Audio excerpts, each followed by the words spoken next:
Hey everybody. This is for you two-stage snowblower owners out there. Coming to you from the garage again. Don't mind the garage here, a little messy, a little cluttered. Can't quite get the whoops, sorry about that. Can't quite get any vehicles in here now. I'm gonna flip the camera around. This has to do with the little clean out that you get with some of your snowblowers. It's in various places. A lot of your two-stage snowblowers now, manufacturers. Um, this was longer, but it broke. That's why I'm making this video. They give you this little cleaner, okay, to clean out your fan chute when it plugs up. And we just had a snow here in Pennsylvania. It was really heavy and wet, and I had a couple plug ups.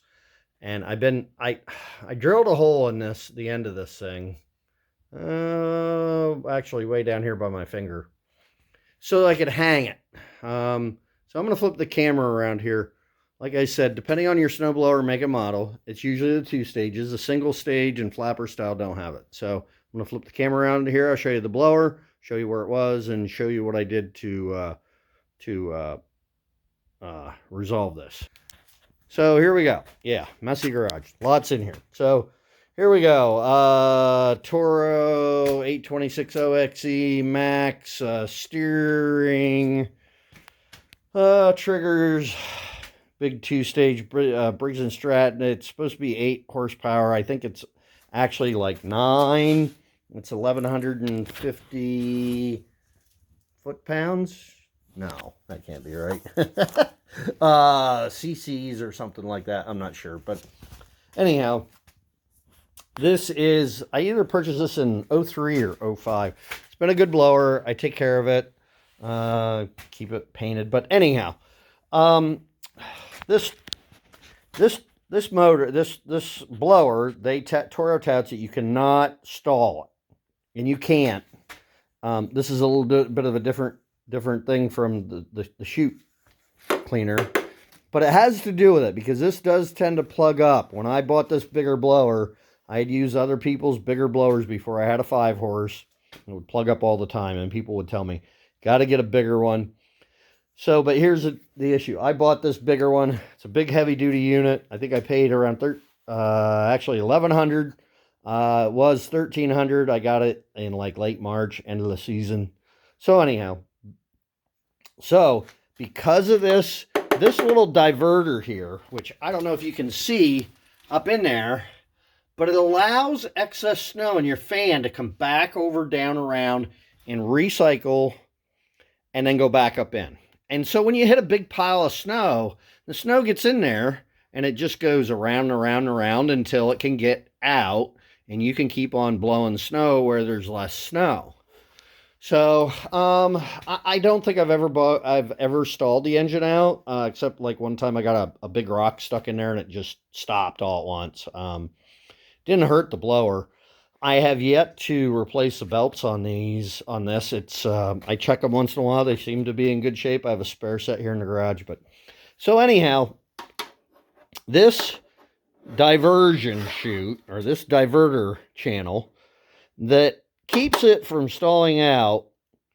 The bigger blowers that I've used in the past that were other brands that didn't have this would not plug up. You could blow water with them. You could blow slush and slop with them. And I have to say that I'm a little disappointed in this blower in that aspect. But other than that, I love it. You can see there I even painted.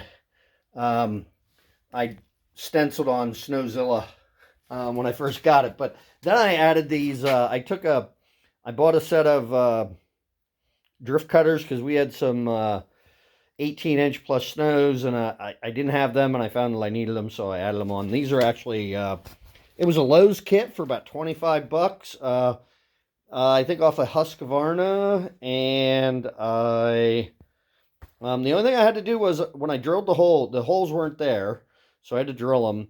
And I had to take like a grinder wheel, like on a Dremel or something. I drilled my hole small, and then I used a grinder wheel to kind of grind them square, because they are you probably can't see up in there because it's too dark, but it's a carriage bolt, so the hole has to be square. But anyhow, back to this chute. So that's the one thing that I have a little bit of an issue. That and some of the plastic on the blower, especially this, and the main chute, because I got into some gravel in the neighbor's driveway. I swore when I bought this I would never use it on gravel. I had a little old lady next to me, and she didn't have anybody that would do her driveway, so I felt bad for her, so I did it. But in hindsight, I probably shouldn't have. But anyhow, so over here, okay, this little guy here was about twice as long, and it had a hook on it.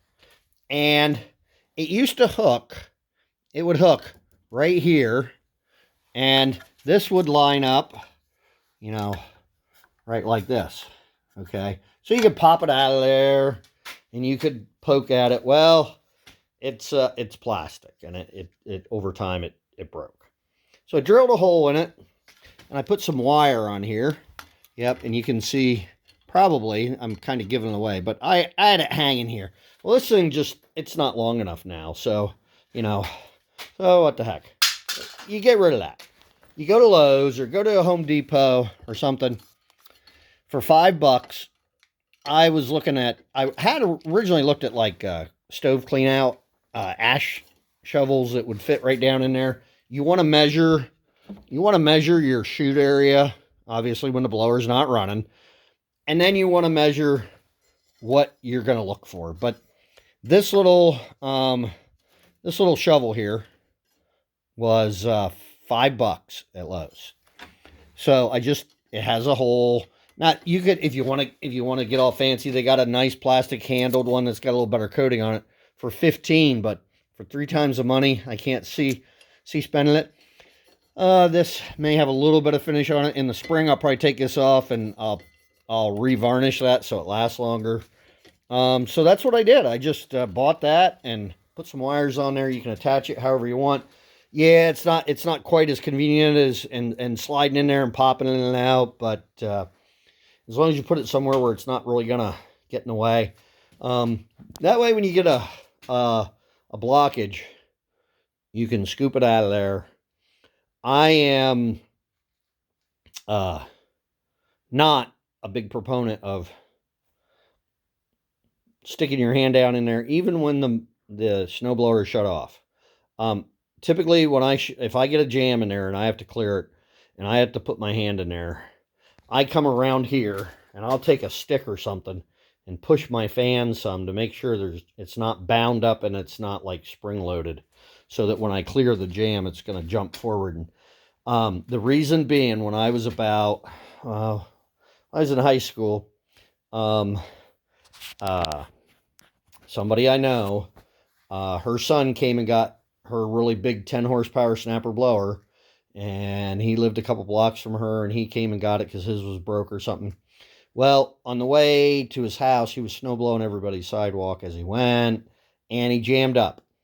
He stuck his gloved hand down in there to clear the jam, and when he pulled his hand out, I don't know what happened, but I'm a volunteer fireman and an EMT, and I was on the ambulance, driving the ambulance to get him. But when we showed up there, his thumb was in his glove, and his glove was down in there, and he had severed his thumb off. So,